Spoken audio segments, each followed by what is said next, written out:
Bonjour, salut. Écoutez, on se retrouve pour une nouvelle vidéo. Aujourd'hui, je vais vous montrer comment créer des murs et cloisons. Donc, comme vous avez pu le constater sur mes précédentes vidéos, j'ai réalisé des axes, puis les niveaux d'élévation. Donc, les axes sont là, sur ma feuille de dessin. Les élévations, on peut aller les retrouver dans la fenêtre à gauche, arborescence du projet. Vous cliquez sur élévation, le petit plus, et cliquez deux fois sur élévation S. Là, vous voyez les niveaux que j'ai créés. Mon niveau 1 structure et puis mon niveau 2 structure. Voilà, je retourne dans l'arborescence du projet, je clique sur le petit plus de plan d'étage et je retourne sur mon niveau 0. Voilà, parfait. Une fois ces deux étapes réalisées, on poursuit en construisant nos murs. Donc c'est parti. Alors vous allez dans l'onglet architecture, ensuite le ruban, vous allez dans mur, vous cliquez sur la petite flèche vers le bas et vous sélectionnez mur architectural. Parfait, nous sommes dans le menu. Comme vous pouvez le voir dans l'onglet tout à droite en vert, modifier, placer mur. En- Juste en dessous, vous avez la barre d'outils. Soit vous créez des murs en ligne, en rectangle, en polygone, en cercle ou en arc.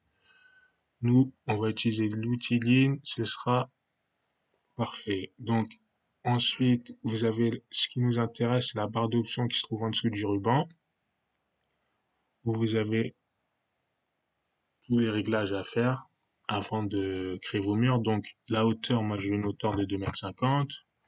Si c'est possible de le réaliser après, mais moi, je préfère le faire avant, comme ça, j'ai pas besoin de le refaire. Donc, ensuite, vous avez la ligne de justification. Je vais sur axe porteur. Voilà. Chaînage, on laisse cocher. Décalage 0. Et puis, état de la jonction autorisé. Parfait. Donc, une fois la barre d'options remplie, nous allons aller dans la fenêtre en bas à gauche propriété pour aller sélectionner nos murs. Donc là, actuellement, si vous cliquez sur la flèche vers le bas, vous rentrez en fait dans la base de données des murs de Revit, tous les murs qu'ils proposent en fait. Vous avez le choix, vous en avez plein. Vous avez soit des murs en briques nus, soit des murs en briques plus en isolant, des murs en parpaing, des murs en béton armé, des murs intérieurs de différentes dimensions, 40 cm, 11 cm, murs en plâtre, des murs en intérieur en plâtre, des murs intérieurs en briques. Vous avez vraiment le choix, quoi. Du coup, moi, le mur qui m'intéresse, je vais sélectionner le mur extérieur, béton armé de 20 plus isolant de 10. Voilà. Une fois j'ai sélectionné mon mur, je vais sur l'onglet en dessous, modifier le type, je clique dessus. Et là, normalement, une fenêtre s'ouvre. La propriété de mon mur, en fait, ça me permet, je commence par le dupliquer déjà. Comme ça, j'aurai mon mur à moi que j'aurai renommé. Donc, je clique dupliquer. Voilà, une fenêtre s'ouvre.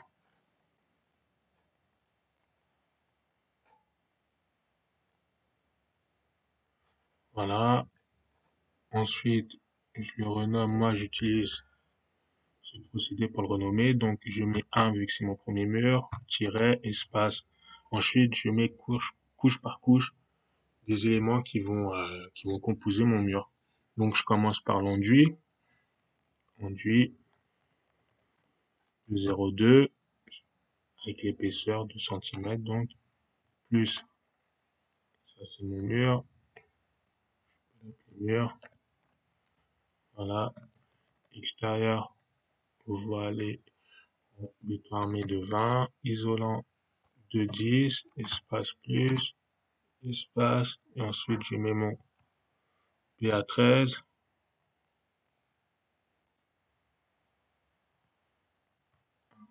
3, voilà,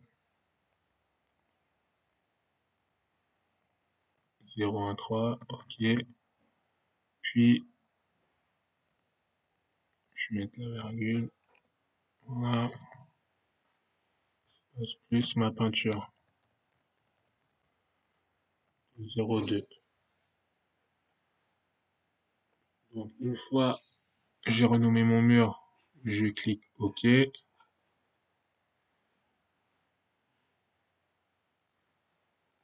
Voilà, je clique OK, super. Donc mon mur est renommé, vous pouvez le voir en haut, à la ligne type, 1, enduit 02, mur extérieur béton armé de 20, plus isolant, PA13, plus peinture de 02. Donc là, comme vous pouvez le voir, vous avez la largeur. Sur la ligne largeur, on voit la largeur 0,32. On va aller euh, dans l'onglet, on va vous, comme vous pouvez le voir dans la ligne structure au-dessus, l'onglet modifier, aller modifier les éléments parce que on n'a pas toutes les couches là. Là, notre mur, normalement, l'épaisseur est plus de 0,32, c'est censé faire 0,35,3. Voilà. Donc, 0,35,3 plutôt. Donc, une autre fenêtre s'ouvre en cliquant sur modifier. Alors là, dans cette fenêtre, vous avez toutes les couches du mur de base. Donc là, je vais devoir en fait rajouter des lignes pour pouvoir créer le mur que je viens de réaliser là, que je viens de renommer. Donc là, c'est présenté de ces différentes manières. Donc là, vous pouvez le voir côté extérieur. C'est toutes les couches côté extérieur. C'est pour ça on voit tout de suite l'enduit. Ah, voilà. Et ensuite, vous avez là côté intérieur. C'est pour ça on retrouve l'isolant. Donc moi, je vais sélectionner ma ligne 5. Pour voir, ensuite, je vais en dessous, je clique sur insérer pour insérer des lignes. Je vais insérer deux lignes pour pouvoir insérer ma ligne de BA13 et ma ligne de peinture. Voilà, mes deux lignes sont créées. Ensuite, je vais devoir les faire descendre.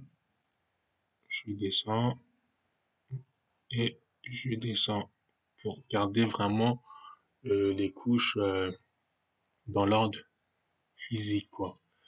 Alors, une fois mes lignes créées, je vais dans le tableau fonction. Alors, après mon isolant, j'ai mon isolant qui sera mon BA13. On le met dans la case isolant, dans la catégorie isolant, parce que c'est la seule qui est dispo pour. Ensuite, vous allez dans le tableau suivant matériaux et vous cliquez sur la petite case. Et en cliquant sur la case, vous avez cette fenêtre qui s'ouvre. Donc, une fois cette fenêtre, vous allez sélectionner le matériau. Donc, moi, j'ai dit, ce sera BA13. Alors, vous allez sélectionner le matériau. Là, j'ai mur intérieur. Ça peut être constitué d'un mur intérieur, le BA13. Vous cliquez, vous faites clic droit de la souris sur le mur intérieur et vous faites dupliquer. Voilà. Et puis, ensuite, vous allez renommer ce mur intérieur. Parce que là, j'ai le mur de base de Revit, mur intérieur volume par défaut. Moi, je vais l'appeler mur intérieur cloison. Voilà. Comme ça, vous avez votre mur intérieur. En haut à droite, vous trouvez les onglets identité, mur intérieur cloison, le graphique, la couleur en graphique, et puis en apparence, il sera aussi de la même couleur. Donc faites appliquer, puis OK. Vous allez ensuite dans le tableau épaisseur, vous mettez épaisseur, 13, voilà. Ensuite, on poursuit. Je ferme cette fenêtre, sinon vous n'allez pas voir. Voilà. Donc, épaisseur, j'étais dans le tableau épaisseur. J'ai mis l'épaisseur de mon BA13. 13, c'est pour 13 mm. Donc voilà, c'est mis. Ensuite, ligne sec, je mets finition 1. Donc il y a deux types de finition, soit finition 1, c'est pour côté intérieur, et finition 2, c'est pour côté extérieur. Ça, faut bien le savoir. Faut pas se mélanger, sinon ça peut créer des erreurs. Ensuite, vous retournez dans le tableau matériaux. On va aller sélectionner notre matériau. Pareil, vous cliquez sur la petite case par catégorie. Et puis cette fenêtre s'ouvre. Donc, vous allez sélectionner finition peinture blanc satiné. Parfait. Identité finition blanc satiné, c'est bon. Graphique, c'est bon. Blanc, c'est bon. En apparence, plutôt, c'est blanc. C'est parfait, ça me va. Je clique OK. Voilà. On va cliquer OK. On va retourner sur la précédente fenêtre. Et puis, on va mettre l'épaisseur. On avait dit, non, 2 cm. Donc, là, vous voyez, épaisseur totale, on a nos 353 mm. Ou 35 cm,3. Voilà. Là, on a vraiment notre paroi complète, quoi. Enduit, notre béton armé, notre isolant, notre cloison BA13, et puis notre peinture blanche satinée. Ensuite, vous cliquez OK. Puis là, ça a changé. Tout à l'heure, on avait 0,32, maintenant on retrouve 0,353. Parfait. Vous cliquez OK. Et puis voilà, votre mur a été créé. Maintenant, il va falloir le dessiner. Alors, vous mettez à l'intersection. Dès que vous voyez la croix, vous cliquez, vous relâchez. Jusqu'à la prochaine croix, vous recliquez, vous relâchez. Jusqu'à la prochaine croix, vous cliquez, vous relâchez. Jusqu'à la prochaine croix, vous cliquez, vous relâchez. Et puis voilà, vous avez créé vos murs. Donc, on va aller faire la même chose pour les cloisons. Alors, vous retournez sur la fenêtre en bas à gauche, propriété. Vous cliquez sur la petite flèche du bas. Et vous allez sélectionner votre mur intérieur. Moi, je vais prendre intérieur en plâtre, 70 mm. Donc 7 cm. Voilà. Là, je retourne. Vous retournez tout de suite dans la barre d'options. Vous mettez hauteur de 2,50 m. Parfait.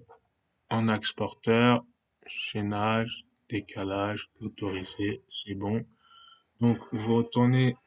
Vous allez cliquer sur l'onglet modifier le type. Voilà. Et puis, vous allez le dupliquer. Cliquez dupliquer. Parce que notre épaisseur, elle va changer. Et on va le renommer d'une autre façon, d'une meilleure façon, quoi. Alors, on va l'appeler 1, vu que c'est notre premier mur. 1, espace, mur intérieur.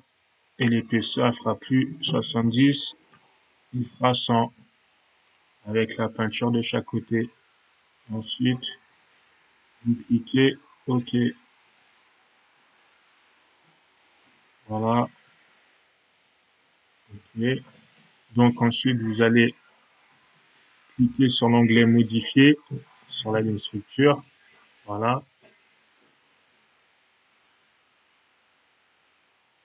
Et puis, vous allez insérer des lignes. J'ai besoin de 2 lignes. Alors, je vais en faire monter une. Et je vais en faire descendre une. Voilà. C'est le même procédé que tout à l'heure. Donc là, je vais aller sélectionner finition 1. Pas se tromper, même si je suis côté extérieur, mais je mets quand même finition 1. Parce que je suis en intérieur. C'est une cloison. Du coup, une cloison, c'est à l'intérieur. Et du coup, c'est ça pour bien dissocier chaque côté, quoi, du mur. Je mets l'épaisseur. Je vais mettre 15. Ici, pareil. Je vais mettre 15 mm. Voilà. Et puis, Catégorie, ben, je peux aller sélectionner, je vais cliquer dans le tableau catégorie. Je clique sur la petite case là, ça va apparaître la fenêtre des catégories et vous allez sélectionner finition peinture blanc satiné. Ok, super. Vous faites ça pour les deux.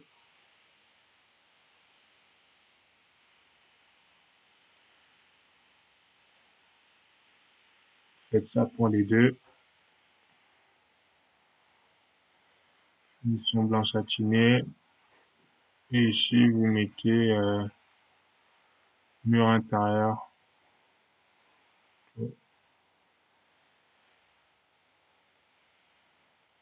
Voilà, mur intérieur. Ensuite, vous cliquez OK. Puis vous voyez l'épaisseur, elle est plus de 0, elle est plus de 7 cm, elle est de 10 maintenant. Vous cliquez OK. Et puis vous allez positionner vos cloisons. Donc moi j'ai besoin de une cloison ici. Vous voyez, je vais aller suivre mes axes en fait. Voilà. Vous voyez l'avantage de créer vos axes? C'est vraiment super. Ça vous fait gagner du temps et vous pouvez pas vous tromper sur la position de vos axes.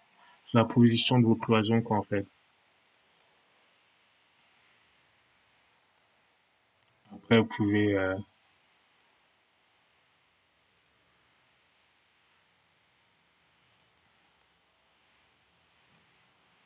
et voilà, je fais échappe. Fois, je fais une chape une seconde fois pour sortir du menu. Et là, je vais zoomer, vous allez voir mes jonctions, elles sont nickel. Là, pareil.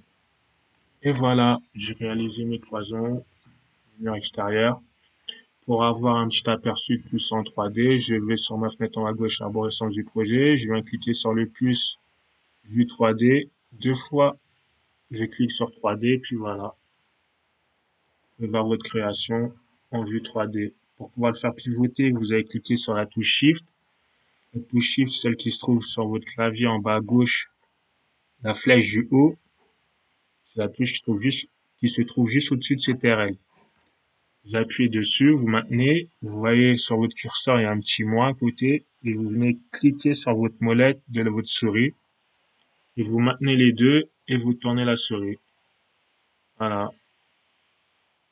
Vous avez votre création en 3D. Voilà, voilà. Ben, écoutez, j'espère que cette vidéo elle vous a plu. Et puis, je vous dis à bientôt pour d'autres vidéos. Ciao, ciao.